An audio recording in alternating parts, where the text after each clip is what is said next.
যাতে আমরা এবার বিপুল ভোটে জয়ী হতে পারি, তারই রণকৌশল আমরা। অরূপদা, দীর্ঘদিন ধরে একটা জিনিস দেখা যাচ্ছে, পশ্চিম বর্ধমানে প্যারালালি দুটো শিবিরে বিভক্ত হয়ে যাচ্ছে তৃণমূল কংগ্রেস। আসানসোল লবির সঙ্গে দুর্গাপুর লবির একটা লড়াই চলছে, চোরা স্রোত বইছে দলের। এগুলো আপনাদের অপব্যাখ্যা, আমাদের কোনো চোরা স্রোত নেই। আমরা সবাই মমতা বন্দ্যোপাধ্যায়ের সৈনিক, আমরা একসঙ্গে লড়াই করছি। আমরা ওই গানটা আছে না, মাত্র ভাবনা কেন, আমরা তোমার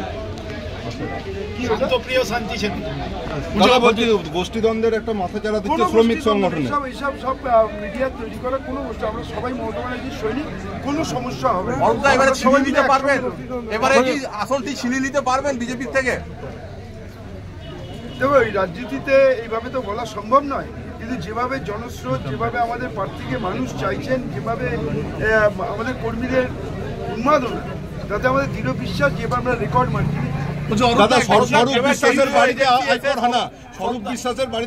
রাজনৈতিক পুরোপুরি উদ্দেশ্য প্রণোদিত এখনো চলছে, যতক্ষণ না কথা বলবো কি হয়েছে না হয়েছে। বিরোধীরা বলছে কর ফাঁকি দেওয়া হয়েছে, বিরোধীরা বলছে কর ফাঁকি দেওয়া হচ্ছে, সেজন্য হাইকোর্ট। বিরোধীরা বলেছে, বিরোধীরা তাহলে বলুন, আমি না জেনে কি করে বলবো। অরূপদা, দুর্গাপুরের শ্রমিক শ্রেণী একটা কি ফ্যাক্টর হচ্ছে দুর্গাপুরের ভোটে, কিন্তু বিগত দিনে দেখা গিয়েছিল যে শ্রমিক শ্রেণী মুখ ফেরিয়েছিল তৃণমূল কংগ্রেসের থেকে।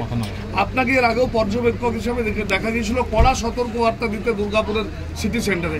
আজকেও অসমর্থিত সূত্রে শোনা গেছে আপনি আবারও কড়া ধমক দিয়েছেন বেশ কিছু নেতাকে, কতটা বাস্তব? আমরা সবাই কর্মী, আমরা নিজেদের মধ্যে বসে একটা স্ট্র্যাটেজি ঠিক করলাম, এখানে কেউ কাউকে ধমক বা বকা নয়, আমরা সবাই মিলে। আমাদের সিনিয়র নেতৃত্বরা ছিলেন, রবিদার মতো সিনিয়র নেতৃত্ব, প্রদীপদার মতো সিনিয়র নেতৃত্ব, আবার একদম নরেনের মতো একদম আমাদের ডাইনামিক প্রেসিডেন্ট, আমরা সবাই ছিলাম, সবাই মিলে একসঙ্গে আমাদের কাউন্সিল। সবাই কাজ করলো, শ্রমিক নেতারা কি সঠিক জায়গায়?